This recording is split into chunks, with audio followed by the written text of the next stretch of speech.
mind is getting results, the outcomes of what we do, not necessarily how we do. Of course, we will march on the streets when it becomes absolutely necessary, but that is not the first option. Do you make this research public? No. It's for our purposes, not an academic exercise. It's for our purposes. It only comes into play when we go into engagement.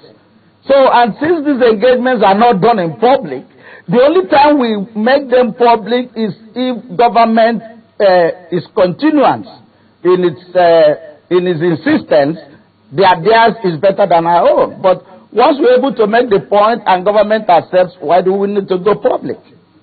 We are not playing to the gallery. It's because we want to drive our facts across. Well, some will still disagree with you, because if you make it public, it will amount to some kind of discourse for people to pick out holes or learn from you. But speaking categorically, you talked about so many other issues, casualization of workers. What have you done so far? Because sometimes we see you move in, and after a while you back down.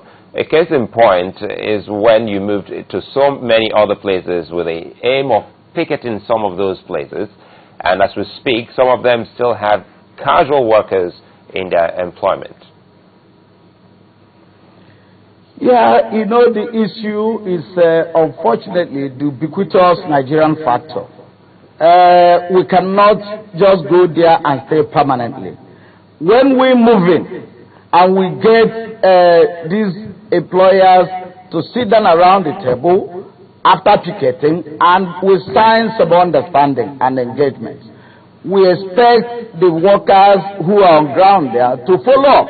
And if there's any breach, to get back to us. Because as we finish with one sector, we move into another sector. We cannot, it's like a commando thing.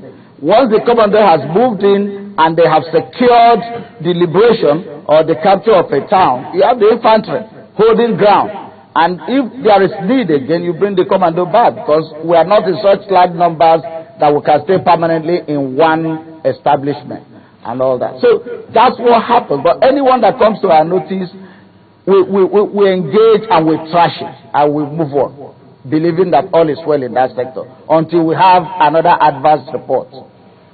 Well, something is happening around the world. Now, we're talking about the Bangladesh factory fire, and the ILO president has also spoken on that particular one. We have here in the country where workers have complained how they've been locked up in some facilities to work in factories without proper, should I say, care for such facilities, just in case there is an emergency.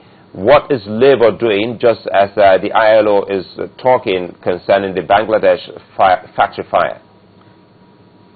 Yesterday, we had a pre-May Day symposium, which occupied us for most of the day.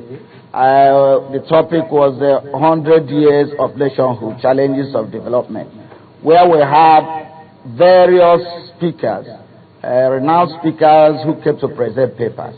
This issue is one of the issues that we engaged yesterday. Of course, the Federal Ministry of Labour is supposed to have an inspectorate division for safety and standards. So what we have called in this paper is that this department should be made functional and very well equipped. That's on that part. But on our part, you find out that most of these companies that engage in this kind of Shylock attitude and second-day slavery are companies where their workers are not allowed to unionize, contrary to the spirit of our Constitution. Now, that's why we said that the next phase of our engagement now will be to take on these companies. Luckily, we already have an understanding and backing from the Federal Ministry of Labour, because where you have workers unionized, of course, if there are breaches in the safety standards, they let us know. We in turn first let the Ministry of Labour know. It is when the Ministry of Labour, the Inspectorate Division, is not able to do anything on this that now we're moving on ticketing and possible full-blown strike in those areas. It's unacceptable. We've had occasions like this in the past in some Chinese-operated companies, for instance, in Ikorodu and other places, where people come in as early as 5 a.m. and they are locked up. All their phones, everything taken, like slaves. And they are not allowed out of the premises till maybe well over past midnight. And in fact, most of them don't even have working hours, properly so-called. So these are issues that we've been engaging. But those companies that have remained recalcitrant, they are going to see a different approach. We first tried the social dialogue approach. When it's not working or it's not being effectively adhered to, then we'll move on to the next stage. Well, Mr. Adewusi, you constantly have to interface with government. How would you describe your relationship with this current administration? Please, can you say that again?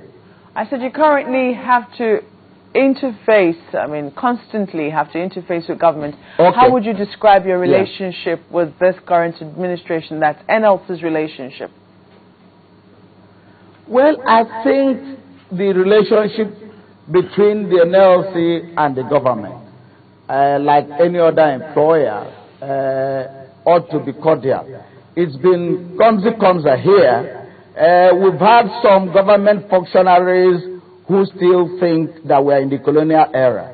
We still find some of them in this government. But by and large, I think the relationship has been very cordial, and that is what has led to a whole lot of misconceptions. For instance, if you look at the issue of the pension, we have written several letters. We had several meetings with different kinds of ministers. Nothing happened. We have written letters. We wanted to meet with the president. Since the ministers were not able to, as it were, address the issues that were fairly straightforward. It was when he almost came to a bust that Mr. President had and said, look, why are you blocking these people from meeting me? And immediately we met him. It took less than 3 hours to trash out positively all the issues. So as far as the president himself is concerned, we have never met him on any issue and left dissatisfied. But the problem is that some overzealous officials block labor from, they either lack the capacity or refuse to deploy such capacities in solving labor issues, and ultimately blocking you from reaching the man who the buck stops on his table. So, but we've never gone to Mr. President and come out without our problems being solved. So, to that extent, I would say that the relationship is cordial. Now, let's quickly visit the issue of minimum wage. When the minimum wage bill or law was amended to read a minimum wage of 18,000 naira, we did hear some state governments complain that that particular law should be left alone or should be done in such a way that employers of labor are able to dictate or say how much that they can actually afford to pay their workers. It could be more, it could be higher, less. What is your take on that? Well, you see, such state governments are living in the past, and they are a very bad advertisement for the transformation we are looking up to and we're looking forward to. Because when they advocate to have their pick as it is on what to pay, have you also tried to observe what happens? Virtually all the state governments, all the state legislatures, they earn the same salary and allowances, irrespective of the state of their own state economies. Now, when it comes to workers, they want the issue of wage regulation to be removed from the exclusive list and put on the concurrent list so that they can pay peanuts like they've been doing.